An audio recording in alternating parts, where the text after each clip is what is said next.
Good morning, everybody. As introduced, my name is Damien O'Brien. I'm founder and managing partner of a small consultancy firm that specialises in helping SMEs grow their business over a short period of time. Now, my job is quite simple here this morning. I'm here to set up the scene for Andy. I would have worked with Andy approximately 12 months ago. We met just outside Limerick in I think it was an Apple garage originally. We sat down at the table and Andy outlined his plan that he'd like to grow his business. He's coming out strong out of the recession. He knows he's got a good product, knows he has good people, knows he can offer good services, and would like to put a plan in place that capitalises on all that. So we sat down, and I think we took out a napkin. I think we took out a napkin, and we started cost a napkin, and we started outlining what a plan could look like. Andy liked the idea behind it, and I think we started working with each other about 4 weeks after that. So over the period of time that I worked with Andy, we outlined what a plan should look like for his business. Now, the good news is here that it's never too late to put a plan in place for your business. And some of you are probably looking at me going, of course we have plans for our business, but you would be surprised how many people have plans for the business, but it's actually up here. They haven't wrote it down on paper. And believe it or not, the statistics prove that if you write down your plan on paper, you are 6 times more likely to make it successful. Is that a phenomenal statistic? You're 6 times more likely to achieve a plan that you put down on paper than have inside your head. And even better news, it's not too late to start. You can start at any time. Coming into 2017 is an excellent time for you to actually write down goals that you want to achieve by the end of the next 12 months. And that's the idea of a plan. It's a set of predetermined goals that you put in place. So this morning's talk, I'm going to take up about 10 minutes. I'm going to set up that plan and cover the key elements that should be in everybody's plan. We're going to start with financial. It's all about the money. Every strategy should take into account where your revenues are coming from at the moment and should have a plan in place for where your revenues are going to come from in future. Now, we've already heard from Kieran and Michael in terms of being able to differentiate your business model to bring new services, new products to your customer base. And in technology, we see that those services and products can change quite swiftly. So you need to be able to keep an eye on, over a period of time, what revenues are staying stable and what revenues are starting to tail off. And for those that are starting to tail off, you must have an eye on new services and products that are coming through that allow you to continue to grow. Now, every financial planning looks something like this. You have a core set of products or services that are bread and butter revenue generators for you. As part of your strategy, you have to protect those. They're like in India, they have a term called the sacred cow. This is the sacred cow of your business, the steady, reliable service that generates income month on month, year on year, and needs to be guarded and protected.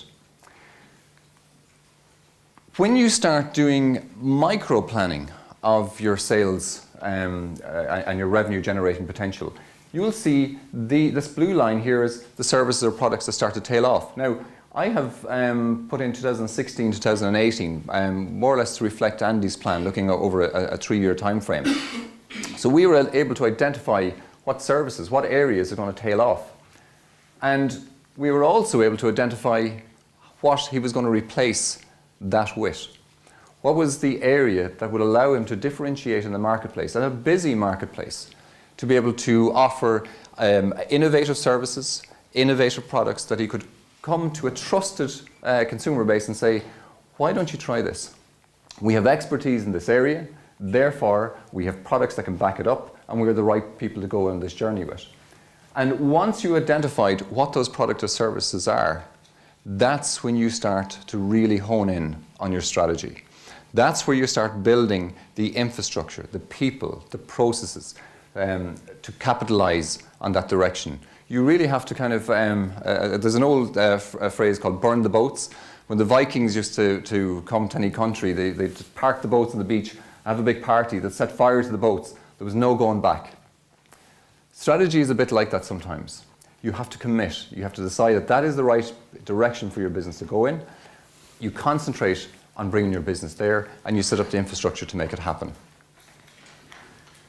Now, so Financial is the first step, the first component of developing a good plan. Start with a macro, start with the top line going, these are the targets we're going to achieve at the end of the year, the overall top line targets. And then you start going down line by line. This is the product one. Here's the revenue I'm going to get in 2016. Here's the revenue I anticipate in 2017. Here's the revenue I anticipate in 2018. And do that for every product and service. Now you might think that's a little bit of overkill. But as I said, it gives you full visibility in terms of your revenue profile and allows you to identify those services and products that are beginning to grow. Once you've committed to a certain area, and that could be on the vertical, it could be like in Andy's case, and he's going to talk to you about the hospitality sector. You could decide to do it on the horizontal, where you're selling more products or services to your existing customer base. Either one is fine, it suits you. This is your company, this is your business, you know it better than anybody else. But once you've identified those financial targets, that helps you pinpoint the market for you to go after.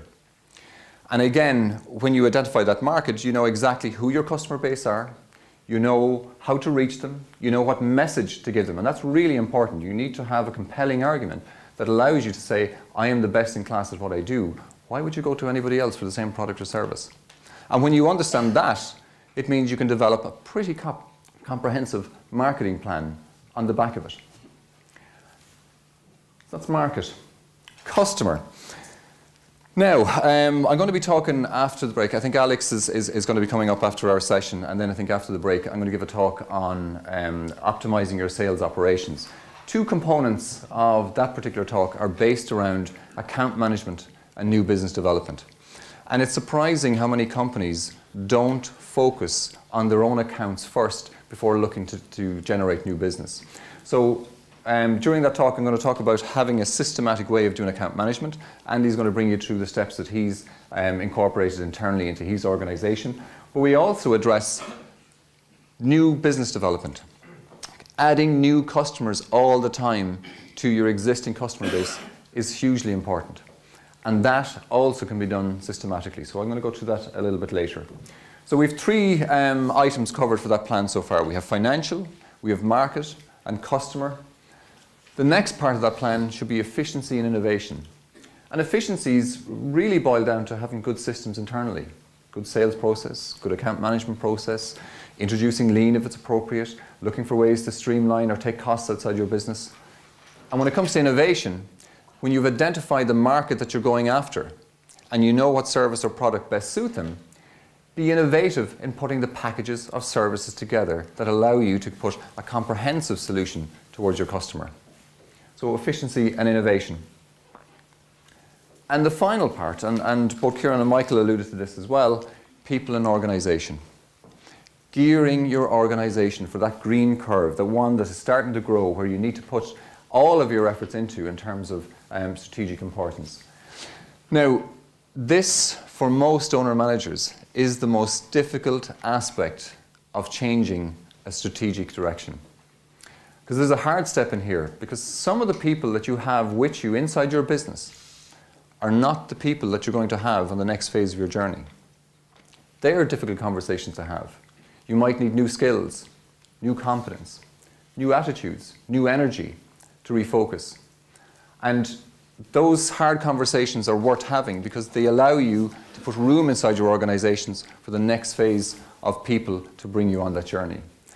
And when it comes to the organization itself, there are people in your organization that can do more, that can do better, that have skills that should allow you to capitalize them, and they'll be happier employees if you can reorganize them into the areas that they're good at. And again, Andy will highlight some of the changes that he's made to his organization in terms of focusing on his strategic plan. So they're the 5 key components to have any good plan. Financial, top-line targets, and a breakdown of individual targets over a 3-year period, minimum 3-year period. Market, in terms of knowing who you're going after and how you're going to go after them. The customer, internal account management, new business development, efficiency and innovation, work processes and practices, and bringing new services to market, and people and organizations. Now, when you hear all this stuff, I know most of you are kind of senior executives, you're owner managers, and you think, do you know what? That sounds like a hell of a lot of work. This doesn't have to be a tome. This doesn't have to be a 25 or 30 page document. One page in each one of these with good bullet points of objectives will do you if you have clarity in terms of what you want to achieve. But at the very least, by breaking them down into those specific areas and putting down those bullet points as to what's more important, it allows you to break everything into your short-term objectives, going, over the next month, this is what we're going to achieve. Over the next quarter, this is what we're going to do. Over the next 12 months, this is where we're going to be. And it allows you to communicate effectively to your existing workforce that this is their role in making that plan happen. And for you yourself as an owner-manager, you don't want to be at the end of a year where you look back at your revenue and go, oh, it was a good year or a bad year based on the end result. You want to know exactly where you're going so you can modify that plan at any stage during the course of your 12 months, that you can make changes necessary to get back on plan. And I recommend that you pull out a handful of short-term objectives at each stage from monthly and quarterly that allows you to focus. And then implement. It's all well and good writing down a plan, having it on a nice piece of paper, having it on a folder inside your cupboard or your shelf, in your desk drawer. It is absolutely no good unless you implement. Again, looking at what the industry say, they say having a good strategy is worth about 15% of your overall success. So if we count success as 0 to 100%, moving in a new direction, having a good plan accounts for about 15%. Implementation accounts for about 85%. But if you don't have the plan in the first place, your implementation can be aimless. You're doing the same things over and over and over again. You're reactive to industry. And if you don't do the implementation, your strategy is pointless. So the two have to go hand in hand. And this particular couple of minutes of introduction is about getting a good plan in place. And you might think this is all great in theory. But I suppose the next speaker that we're bringing up, Andy, will show how he's taken this specific plan with these specific headings and made significant changes to the strategy and direction that his business is going in. And for Andy, it's all about implementation. Communicate. Once you have a plan in place, make sure everybody knows that plan. And again, you've heard it all the time. Communicate, communicate, communicate. But we're so busy, we don't always get a chance to do it. Scary statistic. Only 15% of staff inside your business are aware of what your company is trying to achieve. Would you believe that? Only 15% of the employees inside your business are aware of what you're trying to achieve as a business. And here's a scarier one. Only 8% of those employees actually know how their job relates to the overall strategic plan that you're setting. Every percentage change that you do on that makes a more engaged workforce and makes a more productive workforce. So communicate, communicate, communicate. And when the time comes, when you hit those milestones, when you get those short-term objectives in place, celebrate. And again, I know myself, I have my own business, I'm an owner-manager, I'm the worst person to actually celebrate. I'm always looking for the next thing. What's next? We've done that, great, let's move on. Do acknowledge the successes that you have. Bring yourself out for dinner, treat yourself to that prize that you wanted. Most of all, celebrate with your staff. They are part of the success that your company is achieving. Make sure that you recognize the endeavors that they do for you inside the business and celebrate often. When I show this picture to some of the guys in Microsoft, you can see those hands strategically placed. So I was very careful about what picture I put up here, not to shock any of you, it's too early in the morning. But what I'd like to do now is bring it to the next stage of this. Here's the plan, here's the 5 key elements that you need. And now let's see what that's like in practical terms. Let's see how it's implemented. So I'd like to invite Andy up on stage here to take it to the implementation stage. Thank you very much.